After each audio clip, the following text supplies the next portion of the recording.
Welcome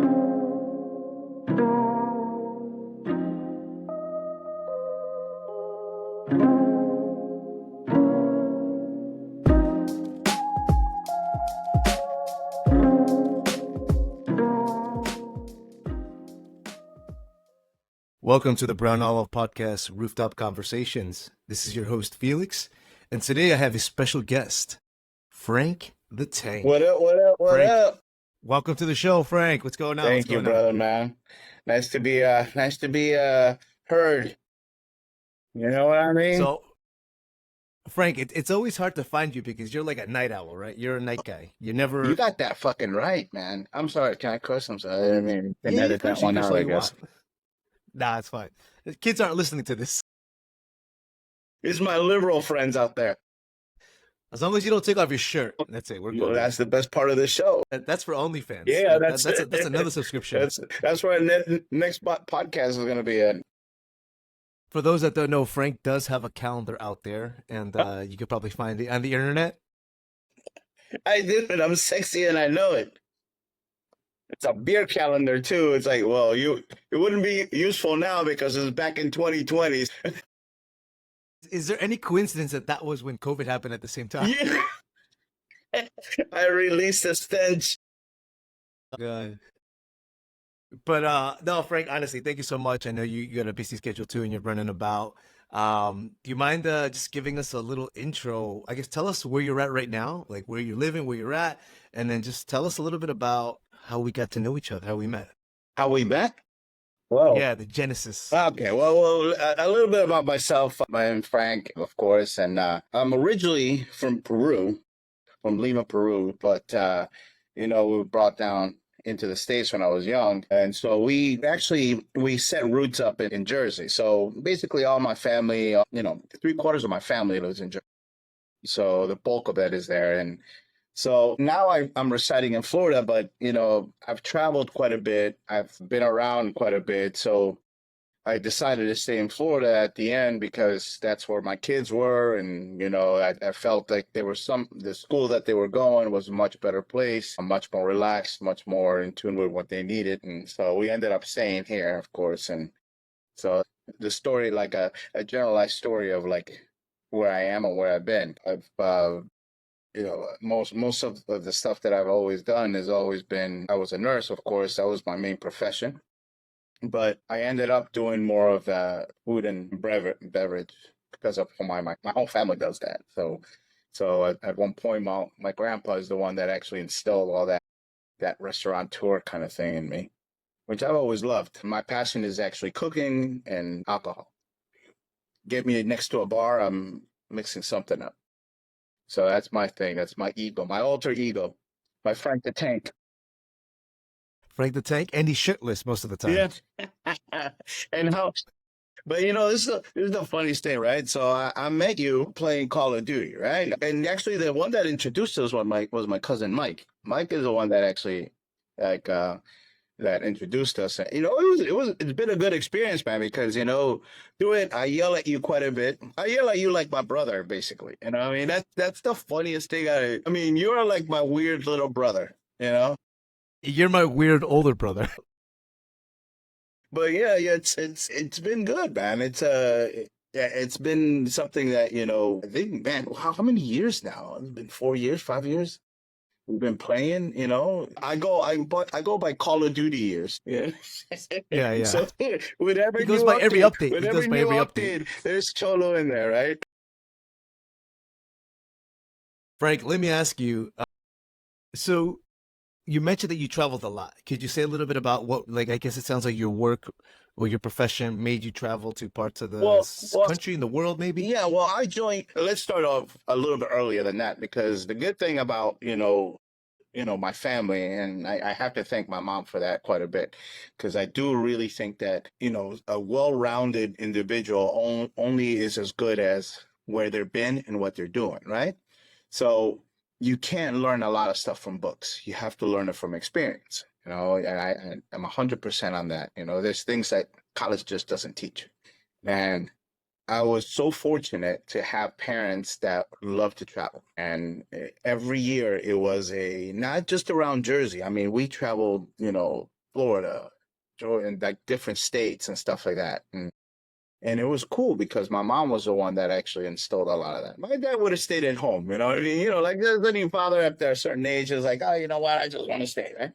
But I think that my mom pushed that into all of us, I'm glad because then after that I joined the service, and the service took me to different places. I've been to Kuwait, you know, I've been to Iraq, I've been to Germany, I've been to South Korea, you know, just about every state in here. The only place state I haven't ever been to is actually California, and I've actually kind of been to Hollywood because I went to the Mojave Desert for training, but that's it. I have never been anywhere else in California, but every other state I've been pretty much in there. So either for pleasure or for being in the service. So yeah, it taught me a lot of things, and it let me meet a lot of different people.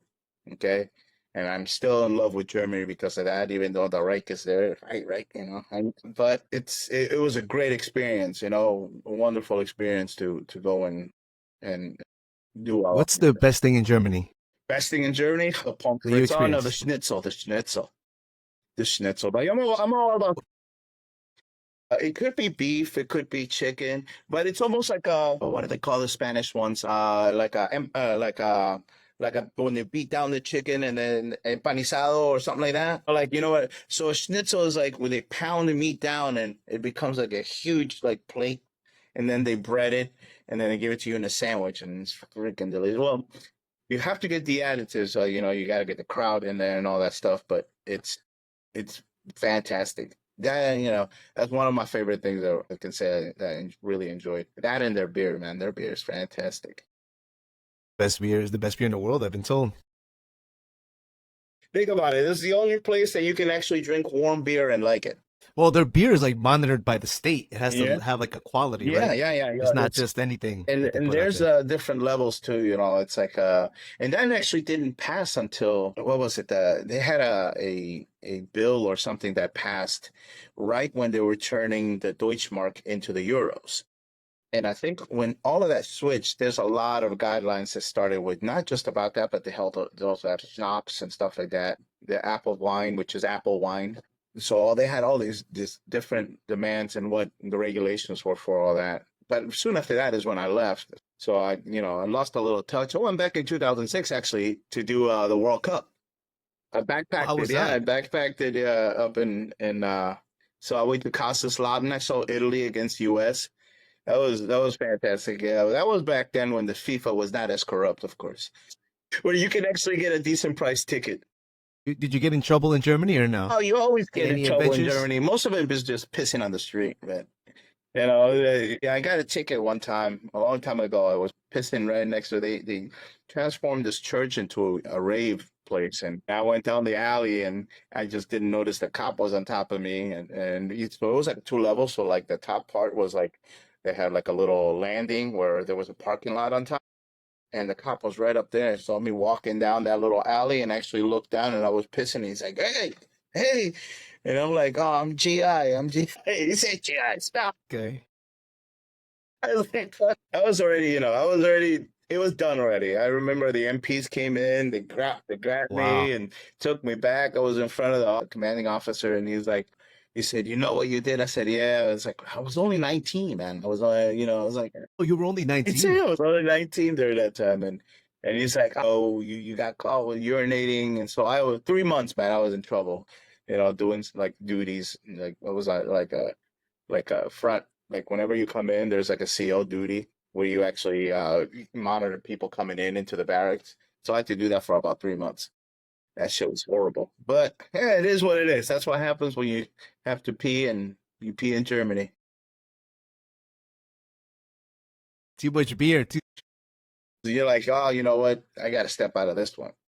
But but yeah, that's as far as like traveling, man. I think that is the most I want to instill that in my kids. You know what I mean? I think that is the coolest thing to do especially when you're young. Well, I definitely want them to go to school and all that and get an education and stuff, but I want it to be for something that they're really gonna do. Now, I don't need them to go to college you know, to find a political stance, or a view. Right.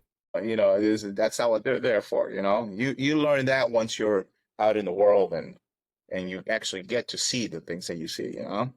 That's what I think. And there's a lot in that because you're right. Like, there's nothing you could read about the world, but there's nothing like experiencing it, living it, feeling it, Yeah. hurting in it. So, like, I agree with you 100%. I think travel is the best thing that anybody can do if you really want to learn the world. Travel, eat the food. Don't just read it in a book. Yeah, exactly, exactly. It's it's amazing all the information you retain and all the experience you bring forth when you actually do something like that. Because nobody's ever going to tell you how to do something because you've been there and you've done it, and all of a sudden you're like, oh, you know what? I might not do this again because it's not a thing, but I could do this. You have that ability, right? You have that ability to kind of go a certain way. I think it helps you out with not just a view of your world, your view of yourself.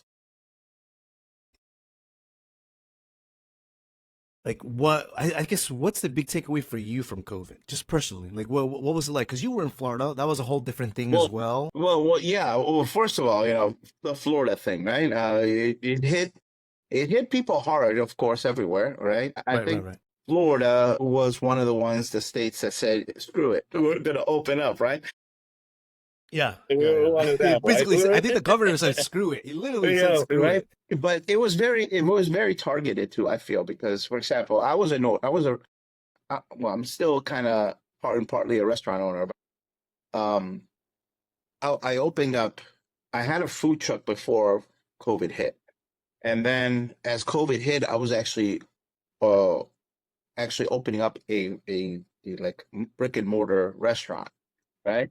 Yeah. So during that time, yeah, it was bad, horrible timing, man. It's funny because you know what? So I opened up my food truck in 2016 at a brewery, right? Called Intracoastal Brewery. Fantastic place, right?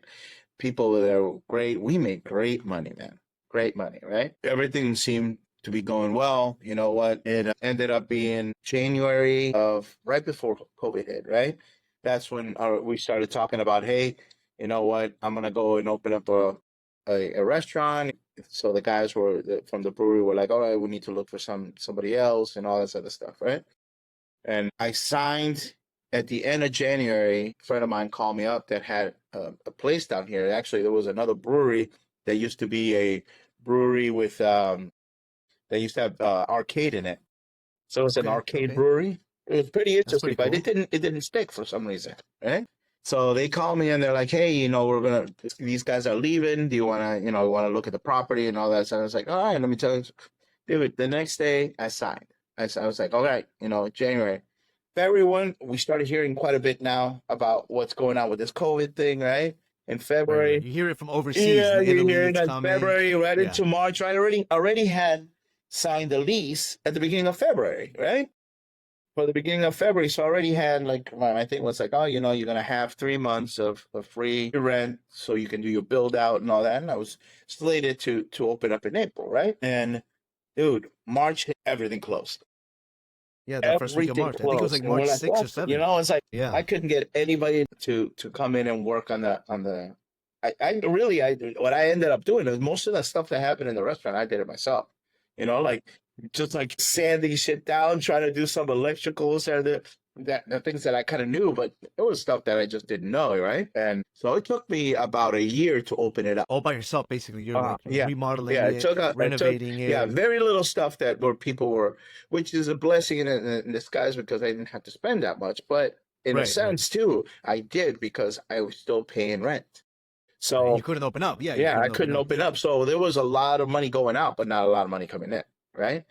So I was able to get my license and everything through the state and all that. In the last month and a half of that year before I opened up fully, I was doing like whatchamacallit, deliveries and stuff. Not so much deliveries, but pickups and stuff like that, right? Door. Right. But that's the thing. It's like I think that the way that things were handled, and mind you, there was the PPP loans and all this other stuff that the only reason those helped is because it helped the people working.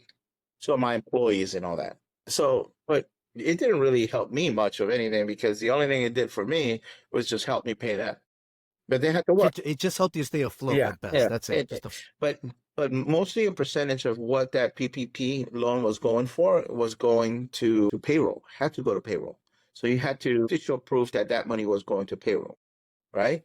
And that was about three-quarters of the money that bulk. So if they gave you $40,000, three-quarters of that money had to go to payroll, right? And then Yeah. the rest, you go ahead and do whatever you have to do for it every day, but that's nothing, right? And every day, I mean, if you own a restaurant that's fairly big enough, just your light bill alone is gonna be about $2,000 or something like that, right? If you're looking at like a Denny's or something like that, it's $2,000 to $3,000 for a light bill a month, okay? So that's what you don't get. It's like a lot of people think, oh, it's so easy. Man, it was terrible because after a while, I opened up in 2010, no, 20 yeah, 2019, right? And then I closed in 2021. But So you managed to make it yeah, through I made it to like through at the the end. Yeah, I made it that's through. I incredible was though. actually making money at the end. I was making money, but not enough to offset the cost of what I did. Because usually when you have some cash, you have your startup cash, right? And then you have money that you set aside and in the worst of times kind of thing, right? So about 3 months worth of like paying bills and paying payroll and all that goes to the side. Well, shit, I was eating through all of that. I was eating through all of it because it was just no money coming in. So Right, there, right, yeah. right. So that was really what brought it out. But man, everybody around here, once they started, Peruvian food is the best, bro. That's the only thing I gotta Yeah. say. Let me ask you one thing before you get into the Peruvian food, because I definitely want to dive into that more. What was like the catalyst, or can you tell me a little bit about what was that moment where you're like, damn, I gotta close this? Was it a moment? Was it a bunch of moments that led up to that? For you, I just want to know as a business owner Interesting that people who question. find themselves in that situation. Yeah, yeah, interesting question, right? And this is actually my advice to somebody that's got a business and doesn't want to, because what happens is when you as a business owner, sometimes you get stuck in it will happen, it will happen, it will happen, right? And you do your best, and sometimes it does happen, but there's other things behind it that don't allow it. Right? That's what I'm saying. And by the time I left, I was making $40,000, $50,000 in a month, which is fine. It would have been fine, but I had so much back pay that I didn't. What my advice is, and going back to your question, was that I realized that there was something going on, right? I realized that there was no money coming in, and that you I couldn't do this for such a long time because even as I budgeted, all right, my budget didn't allow every month it kept on going. That budget had to be small, lower and lower and lower, right? And I realized that when I was doing a projection of about 6 months of where it would at the rate that I was going, all right, that I was definitely not going to make it. And I gave myself 6 months, believe me. I said, but that's me being hard at it, right? Because I said, this thing, people are coming, people are doing this, blah, blah, blah. And it wasn't just people, it wasn't just about the people coming in. Because on a Friday and Saturday, my place would be packed, but I only had like one or two servers, right? Because people weren't working either. So we Right, had right, we had right. the problem with employees as well. I mean, Nobody wanted to work yeah, during that everybody time. was like, oh, well, they living off the teat, right? Yeah, yeah, yeah, yeah. So it's like, man, it's like one after the other, right? It's like a snowball. So I think to answer that question, I knew I wasn't going to make it when I knew I didn't have people to work it. And when people did not, at that point is when I started making up my mind of how am I going to get out of this kind of thing, right? How am I going to go ahead and move on from this and not affect? Because I still have my food truck, and I'm like, I'm gonna put that sucker out there because it makes money. There's no overhead, there's no nothing. So my advice, coming back to that, my advice to business owners is don't get it in your head. If you know and you're gonna have a projection that you know you're not gonna make it, don't force it.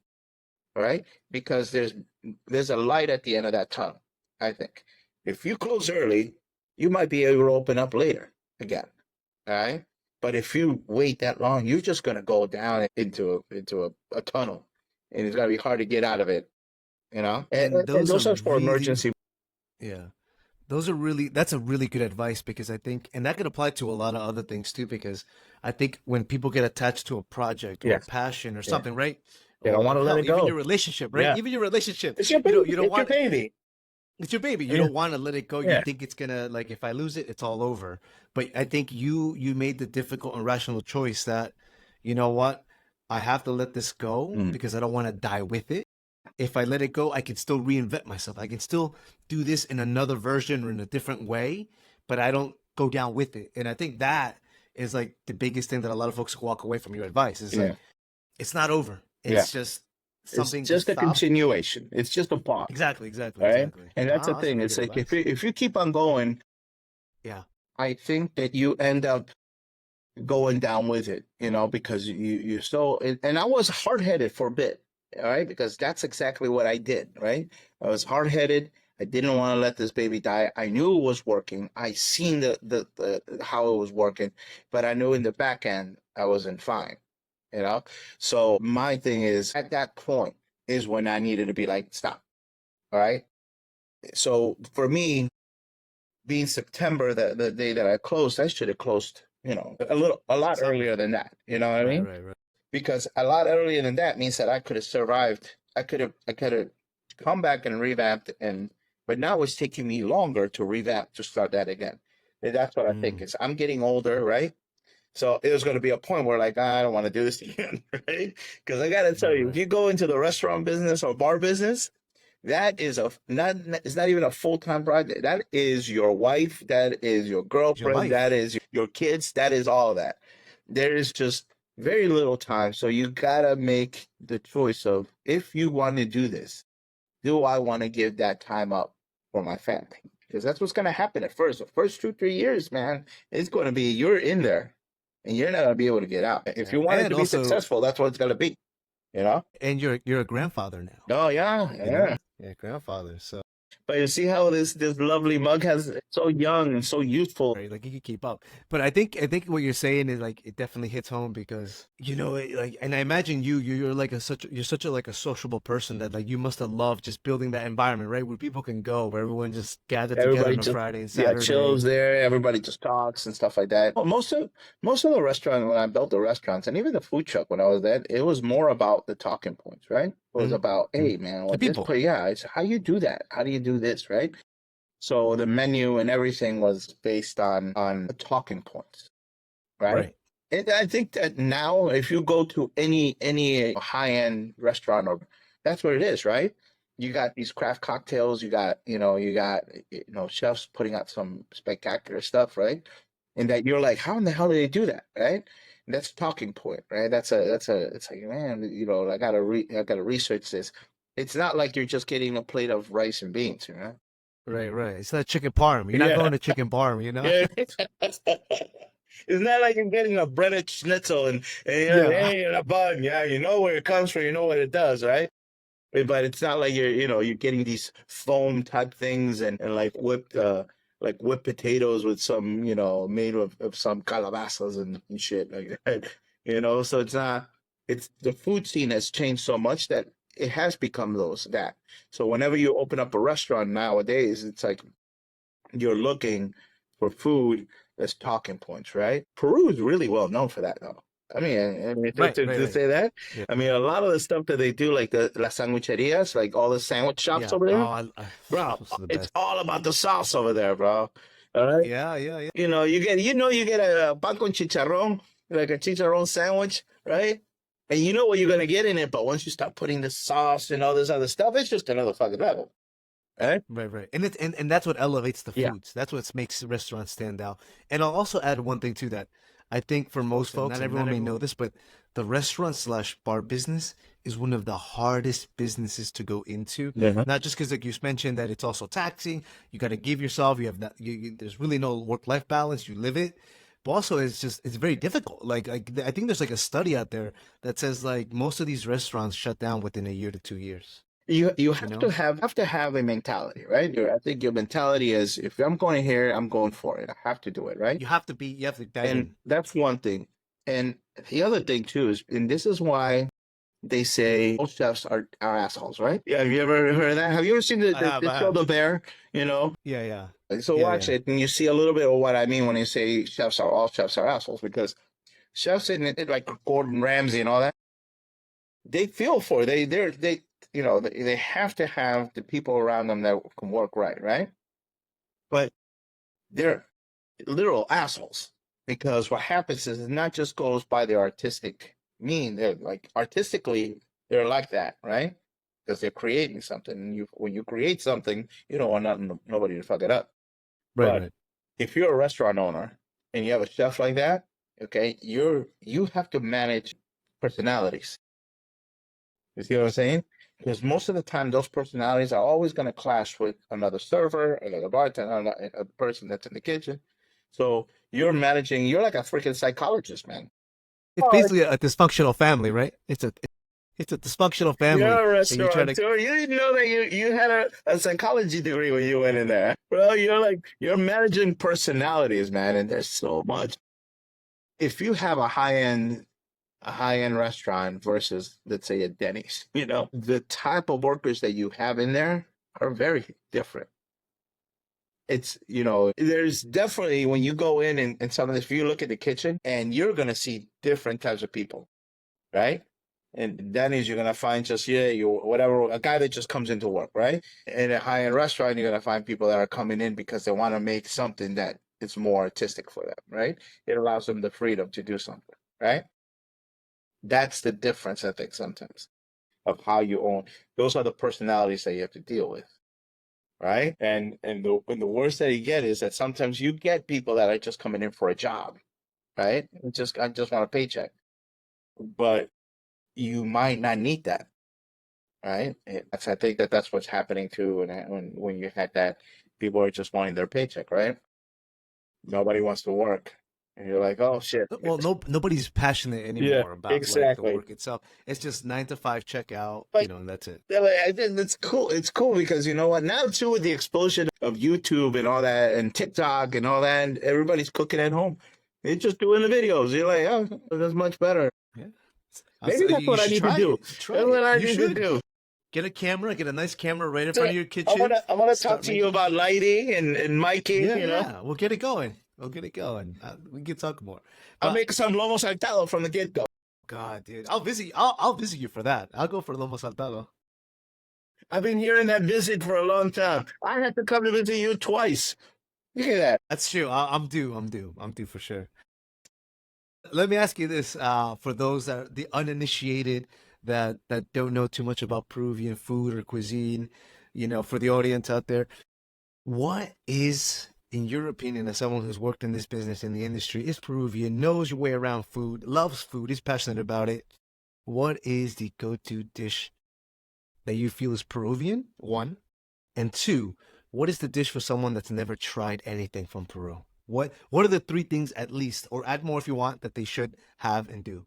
Well, I think definitely, you know, to try something of a little bit more of a fusion that's well known. And I tell you this why, because I told you I had the food truck, right? And in my food truck, I didn't do just Peruvian food, right? Because the area that I live in is very Americanized. When they see Hispanic food around here, it's either Puerto Rican, Cuban, or Mexican, right? Anything that's different about that, they still consider that to be, we're gonna go eat Hispanic. Oh, it's a Mexican, and Right, then right. because I was selling tacos, so I had to adapt to the consumer rather than the consumer adapting to me. And one of the things is, all right, you like tacos? Great. I'm Peruvian, right? We make anticuchos, right? So what I ended up doing was I ended up doing all my meats, all the stuff that goes into the taco, right? In which I did a flour tortilla, basically, right? I did all of that, but everything was Peruvian.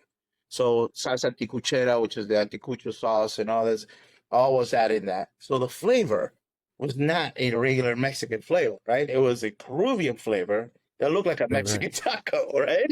This is how I try to trick them.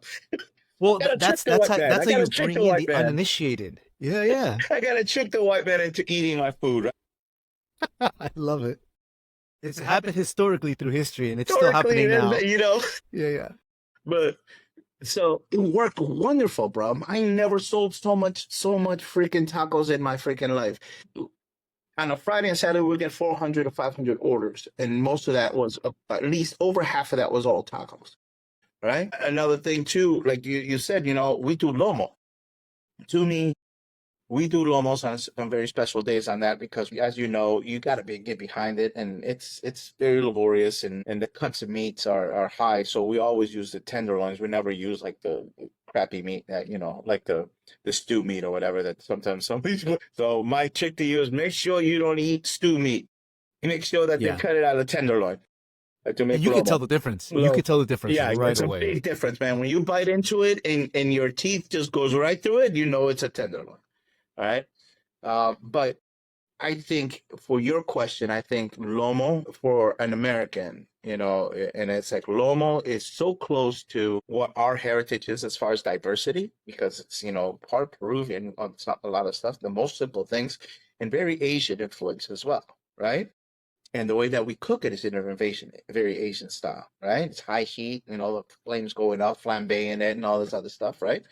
So I do think that that is one of the first things that maybe they should try just to get a flavor of what that is like. That is that melt, that kind of like a difference of what we are, right? Because we are a melting pot as well, right? Peru.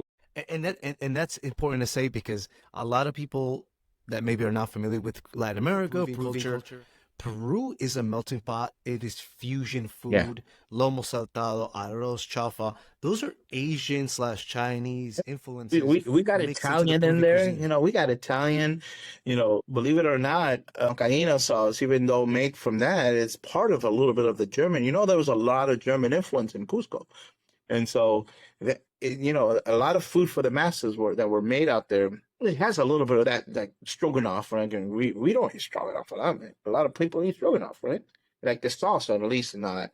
So I do think that we, as a melting pot, have all this large influence on them. That's why I think Peru has become one of the hottest spots for culinary experience, right? We have one Centro, which is the top restaurant in the world. And it's not even about what they're making, it's about what they're giving you, right? It's all that experience. So you will walk, you have, hey, this is what we're making, and we're gonna make this thing out of this type of fava bean or whatever that comes from the high mountains and all this other stuff, right? So it's almost like a little walk through a culinary highway, right? Of Peru, right? Like Yeah. you're going through like different, like the jungles and all this other stuff. Which matches the landscape and Yeah. environment of Peru. But Because Peru is not just beaches, it's everything. It's exactly. mountains, Yeah, it desert, is, right? everything. We have just about every part, right? And it's crazy because we have it in such a smaller area. If you really think about how United States is, right? You have to go if you want to go nice skiing, really nice. You go up to Colorado, right? If you want to go to the desert, you go to the Mojave, or you go to the Grand Canyon and all that. There's different areas, right? That you go to. Peru, it in itself is very self-contained. You have all of that within a small area. But you're talking about 6, 7 hours driving between each area, right? So with that said, it's also a lot of adventure, you know what I mean? Because when you go in there, like we were talking about, if you are an American and has never been to Peru or that hasn't tried the food, you will find something that it's not so overwhelming. I find, for example, going to eat Thai food, like some types of Thai food, very overwhelming because their spices are very strong. Indian food as well. Spices are extremely strong, right? There's nothing that's kind of like muted. And sometimes I like that muted flavor something because it's like a peak, right? You eat eating this thing and all of a sudden you're like staying up here, you're like, oh, that's overwhelming. So I want something kind of like goes up and down, kind of like, right? You want something kind of muted. But we have several foods, especially for an American. I think that would be the one that you use. And lomo saltado, very familiar flavors you're not going to get here in the United States because of how it's made. All right. And you still feel a little comfortable with all the stuff that you see on the plate. What's one advice you think you would give to a younger self, a younger Frank, like A he's younger 19, friend. 20? Yeah, yeah. Now that you live this rich life, experiences and everything. It's an interesting question. I think that's kind of the same thing that read. I don't think that I would change much. I don't. If I talk to myself, it's just live your life to the fullest, right? Live your life to the fullest as far as like you know what is good and what is right and what is good for you, right? I still think that with the many heartaches that I had, there's also been good things, right?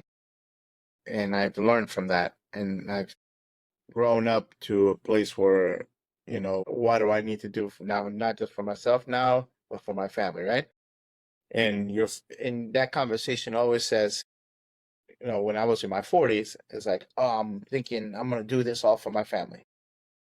I've learned in my 50s now that even though I'm doing all of this for my kids, or did that all for my kids, that there has to be something inside me that's selfish, right? That has to think about Frank, because at the end of the day, my kids are going to have their own families. They're going to think about themselves, right? And their family. And I don't want to be that burden. I don't want to be that person that says, "Oh, now you got to take care of me of this," right? When I didn't plan enough to do it. So if what I did helped me plan out, which I think I did, it helped me grow and it helped me do this. I'm fine with the way my life went. With the little hiccups in there from, peeing in the freaking alley to actually, owning a restaurant and all that. I had the opportunity to do all that. Money has come, money has went. I don't think that I would change much the way that I have, except for buying land. I'm gonna be in the Yeah. cholo train right now, and I needed to buy land. I needed to buy land. Wise But words, yeah, wise but words. Yeah. definitely my advice is do what you think is necessary to make you happy and to make yourself happy in the future. All right? It doesn't have to be money, it doesn't have to be, but if you put yourself now and you're like very driven, because a lot of very driven people are like, oh, I got to do this, I got to do this. If you put yourself in that magnifying glass, that you tend to sometimes lose what's around you, right? Live for what's here, right? Don't live for just here. I know that at the end, it's gonna be just around here. But when you're getting there, live for here, for the outside. Live for what your experiences are, because that's gonna be the one that teaches you the most. We're gonna do a real quick, like 30-second quick fire questions, okay? Okay. Yeah. It's and you probably already heard this because it's in the style of James Lipton from the Actor James Studio. Lipton. Ready? So, what's your favorite Christmas? Fuck. What is the sound that you enjoy hearing the most? Ooh. Like that. Ooh. One thing that you would like people to remember you for? Probably for me being me. Me being like, you know, a good person or a good friend. All right, good friend, good family. I want to thank you so much for making the time to be on this crazy podcast. Again, and you are a friend. Incredibly grateful for you to be here and share your wisdom. Thank you so much, everybody, for listening to the Brown Olive Podcast, Rooftop Conversations. I'm your host, Felix. Incredibly grateful for our special guest today, Frank the Tank.